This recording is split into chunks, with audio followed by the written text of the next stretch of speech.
And when we got together and talked about who would be good families to help us visualize peace and hope and love, we were like, Joy, I bet Joe Lancaster will wear something cool. And he doesn't disappoint. That suit lights up as well if you'd like to see it up close in person a little later on. So we're grateful to be together. We don't want to miss, even in the midst of heaviness and busyness, we don't want to miss opportunities to celebrate joy. That's what's happening over here this morning. If you lost your seat in this chaos, we apologize. But what you see over here is all of the baskets and maybe some of the non-refrigerated food that's going to go to, I believe, more than 70 families today to help celebrate Christmas. And so our huge thanks to you, because between Thanksgiving and Christmas, that means we've provided a meal and toys for any children in the household for more than 130 families in the Powell community. That is, last year we were only able to do 100. This year we're at 130, I don't do math, 135 and change. So thank you for your generosity, for everyone who ran out and did something. We want to help people look for good news and look for joy. And so we're excited about all the ways we get to experience that together in this last week. Now, more than 20 years and more than 20 pounds ago, I used to run cross country and track for Alcoa. It was so long ago, in fact, we have to put a picture up here so you believe it. When I put that, we talked about this sermon in a staff meeting and I showed this picture, I immediately got some comments about the length of my shorts. So, well, have you know, at Alcoa, I don't know how it goes at Powell, but at Alcoa, when your team was playing that day, you were encouraged to wear your uniform to school. But cross country and track, we were always like, nah, we're good. Like, we don't need to do that. And so when I was a sophomore in high school, in track, I ran the mile and the 2 mile. And when I was a sophomore in high school, I made the regional finals in the mile. And it was like the greatest accomplishment of my burgeoning athletic career to that point. And so it was I think there's a qualifying heat and all that stuff. And then I had one of the fastest times. And then you go to the finals. And there were 8 of us in the finals. It was the next day. And I remember telling myself, like, I don't even have to win. If I just come in third, you get to go to state. And there's a unique thing about track and probably swimming too, where no matter how long you've been running and how well you know your time and your pace and all that stuff, there's this little part of you in these big meets and moments where you say to yourself, I can run faster. I can just go faster. Lord, give me speed. Give me strength. I'm as close. This is the closest to greatness I've ever been and probably ever will be from an athletic standpoint, and so I can just go faster. It turns out that year in that region, there were 7 really fast people and then me. So I don't know how familiar you are with track or whatever, but let me just tell you, if you get blown out in the 100-meter dash, you get blown out by a couple seconds. When you get blown out in the mile, it's just you out there, man, for a while. So like the race goes and people are taking off, and it becomes very clear to me very quickly that for all my prayer and all my breathing and all that stuff, I am not going to state. And then it becomes clear about 20 seconds after that I am going to come in last. And so the first 7 people all kind of finish within about 20 seconds of each other. And then I feel everybody in the crowd be like, is it over? Oh, no, wait, someone's still out there. Here I am coming like a lame horse in the Kentucky Derby around the backstretch. And I start getting the pity applause. You know, the good job, buddy. Like, way to go. And so simultaneously, I'm like, this is the pinnacle. Like, this is the closest to greatness from an athletic standpoint I will ever get. So I'm feeling real good about myself. And then now also I'm feeling incredibly bad about, like, I'm coming around like, don't you clap for me. Like, you keep your pity to yourself. Have you ever had moments like this where like the intersection of your skill and ability and your strength and your capacity and your excitement like become really married to your awareness of how far you have left to go and your own shortcomings and the fact that even if you thought you were good, there are just a lot of people that are a lot better than you and all of that good stuff. In our story, in the Advent story, there is this intersection of strength and weakness. And we've been walking through this series where, as we've been walking through it, we've been asking ourselves the question, what was it like when you couldn't look back on Bethlehem? Because that's what we do. We've heard this story. If you've been in church world, you've heard this story a million times about Mary and Joseph and no room in the inn and all that stuff. We can only look back on it. But what was it like when all you could do was look forward to it? What does the first language about what a Messiah might be, much of which is found in Isaiah, what does that help us see when we look at Messiah through that lens, when you could only look forward to it? How does that help us see ourselves and see the world today? Now, the title of this series comes from the passage this morning. This is Isaiah 7. You just heard the whole of it there in the Advent wreath reading. But the crux of it is this. This is Isaiah 7 and verse 14. Therefore, the Lord himself will give you a sign. Look.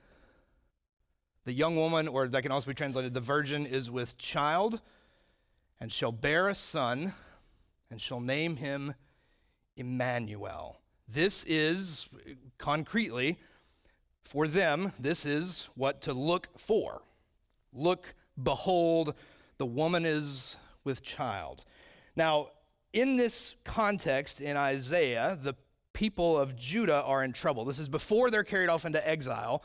But they're afraid. There's violence breaking out all around them. People they thought were allies have now allied with someone else and are coming against them. And there's language that precedes this passage that says, when the house of David heard that Aram had allied itself with Ephraim, the heart of Ahaz the king and the heart of his people shook as the trees of the forest shake before the wind. So what these people need, they tell themselves, is strength. Armies are coming, allies are enemies, people are rising up against them. They are afraid, and they need strength. But when the prophecy is handed down, when Isaiah speaks to the king, the promise isn't strength. Even though the king does a good job, you heard in the reading, of being like, I'm not going to ask for a sign. I don't even want to tempt that. I don't even want to tempt God and ask for the wrong sign accidentally. When God says ask for a sign, the king is like, no thanks. You tell me what to do. And Isaiah says, all right, I will tell you what to do. Look, the woman will be with child and will bear a son and name him Emmanuel. But again, we can only look back on this, but if you were there and if you were a person living in Judah in that time and all you could do was look forward to it, you need strength, you tell yourself. And the prophecy is a newborn baby. You need strength, and the promise instead that we are given is a child. Think for a moment about the ways we tend to think of strength. Because to me, a lot of times when we talk about strength, we tend to think of it exclusively in one of two ways. Sometimes we just think of strength as power, how much you bench, how fast is your mile, what can you achieve or lift or grunt and accomplish? Or a lot of times we think of strength as endurance. Like there's a part of us, if I asked you to think about the strongest people you know, almost instinctively, your brain is going to go to people who've been through a lot. A lot of times we tend to think of strength as either power, what can I bench, or endurance. What has that person been through? What has that person survived? But I think there are other ways, and especially here, that this story invites us to consider what strength might be, because even as the Son of God, that newborn baby doesn't have a bench press. And that newborn baby is brand new. It's right there in the Word. People are afraid and are looking for strength, and instead what they get is a child. And there's this sense that when we look for a child, we are, by default, looking for weakness. A lot of this morning comes from Andy Crouch. He wrote a book called Strong and Weak and talks about these two ideas and the intersection of those things. I love Andy Crouch. We're going to do a different book of his in the spring to talk about God and technology. But here he speaks on this idea that a newborn baby by default is weak and vulnerable in ways that few creatures on earth really are. Even in the animal kingdom, consider the speed with which newborns in the animal kingdom acclimate to their surroundings and their environment, how fast they walk, how fast they rise and run and all that stuff. For all of our strength as the pinnacle of creation, as human beings, a newborn version of us is entirely dependent. Entirely. It cannot do anything for itself. It is exclusively, I keep saying it, he or she is exclusively dependent on the people who love them and will be that way for some time. So you and I, just by the virtue of being human beings, we are this incredible intersection and this incredible paradox of this capacity for strength, more so than any other creation. We come into this world naked and unashamed with this incredible sense of vulnerability. There is little on earth, if anything, that is more dependent on others than a human baby. And this is the method God chooses to enter into the world. Jesus does not come fully formed. Jesus does not come wandering out of the wilderness or down from a lightning bolt out of heaven. Jesus does not come with a 4-minute mile and a great bench press. Jesus comes into this world the same way you and I did. That baby is weak by definition, because that baby is vulnerable by definition. And yet, that baby is God. Capital G, capital O, capital D. Jesus comes as a child, already this combination of humanity and divinity together. And so there's this idea that, especially when we're in trouble, we look for strength, and we don't want to deny that. Like when we're looking for Messiah, when we're looking for help, we want to look for strength. We need strength, because even as full-grown adults, we still have our weaknesses. We still need help. So if we're looking for Messiah, if we're looking for what it's like, no doubt we want to look for strength.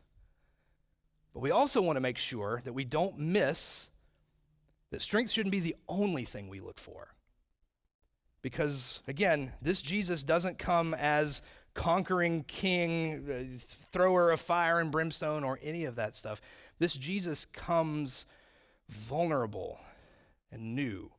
And in the original language was prophesied to do just that. So there's something about looking for Messiah that involves looking for strength, but not missing that there's some vulnerability there too that might actually help us connect with Jesus if we look for it as well. Which is weird. You didn't wake up this morning and think to yourself, you know what, I'd really like to be weak today. You might be tired and think, I'd really like a nap today. That's cool. But in general, we tend not to pursue weakness on purpose. But some of this, too, I think has to do with how do we define weakness, because a lot of times we define it as the absence of power, the absence of a bench press or whatever, or we can define it as our own inability to handle something. What we tell ourselves is, I'm not strong enough to handle this. But from the beginning, I think we do weakness, just like we do strength a disservice by exclusively defining it as power or endurance. We do weakness a disservice too, as exclusively defining it as the absence of those things, because a lot of weakness is about vulnerability, and a lot of weakness is about exposure to risk. In this book, Andy Crouch defines strength and weakness as strength is our capacity for meaningful action, And weakness is our exposure to meaningful risk. The stronger you are, the more meaningful action you can take, whatever that meaningful action looks like in your context. The stronger you are, the more meaningful action you can take. The weaker you are, the more vulnerable you are, the more you are exposed to meaningful risk. Not like, oh, I might stub my toe on this, but real risk, meaningful risk. Risk that is, by definition, worth the risk. And in Jesus, from the very beginning, we find the intersection of these two things. Is Jesus strong or weak? Is that baby in that manger strong or weak? And it's not just Jesus, which is good news for us, because we're not him, but we're called to be like him. If you look at the other people in that story, it falls on them as well. When Joseph is told what's getting ready to happen, the language that is used by the angel is exactly what the Lancasters just read. Here's Matthew 1. This is Matthew 1, starting in verse 18. The birth of Jesus the Messiah took place in this way. When his mother Mary had been engaged to Joseph, but before they lived together, she was found to be with child from the Holy Spirit. Her husband Joseph, being a righteous man, unwilling to expose her to public disgrace, planned to dismiss her quietly. But just when he had resolved to do this, an angel of the Lord appeared to him in a dream and said, Joseph, son of David, do not be afraid to take Mary as your wife, for the child conceived in her is from the Holy Spirit. She will bear a son. You're to name him Jesus. He will save his people from their sins. All this took place to fulfill what had been spoken by the Lord through the prophet. Look, the virgin shall conceive and bear a son. They shall name him Emmanuel, which means God is with us. When the angel tells it to Joseph, what she uses is Isaiah 7. Look, here's what to look for. Here it is. The prophecy of a child is coming true, and now for Joseph, it's coming true in his household. And so, consider the other people in the story. Is Joseph strong or weak? Joseph's a carpenter. He's probably got a decent bench press. Is Joseph strong or weak? What kind of convincing dream must this have been? Right? She's pregnant. It's not yours. You've already resolved to do a strong thing, to do an honorable thing and not disgrace her. And now you have this vision, this dream of an angel coming and saying, stay with her. Don't be afraid. This is the one that we've been looking for. Do this thing. Joseph does it. He takes an incredibly meaningful action while at the same time exposing himself to incredibly meaningful risk. Is this dream true or not? How many times, if we put ourselves in that story, how many times after that dream does he go back and think to himself, or does he go back and pray, Lord, can you give me that dream one more time? Can you help me believe this again? How many times do you and I go back and say, Lord, can you help me believe this again? I do believe, help my unbelief. Joseph is strong. Joseph also chooses a life that will expose him to incredible vulnerability. Is Mary strong or weak? Pregnant woman, by definition, strong. Yes? Pregnant woman, by definition, vulnerable. Yeah? So let's just start there and say she's both by default.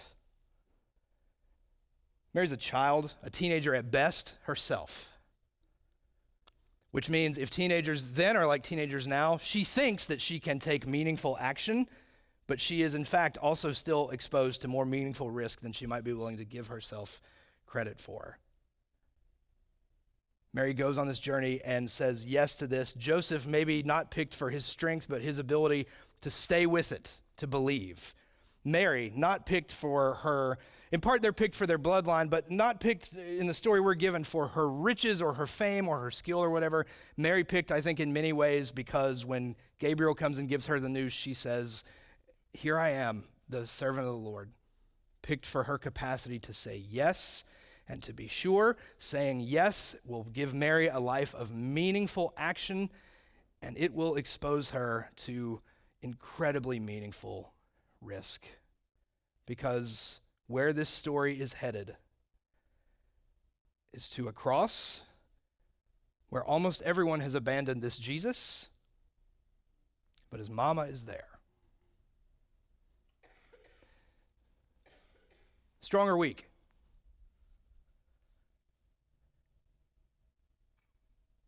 Jesus goes out of this world for 3 days, the same way he comes into it, naked, surrounded by very few people, even though he's the one we've been looking for. Jesus on the cross is stretched out, beaten, bloodied.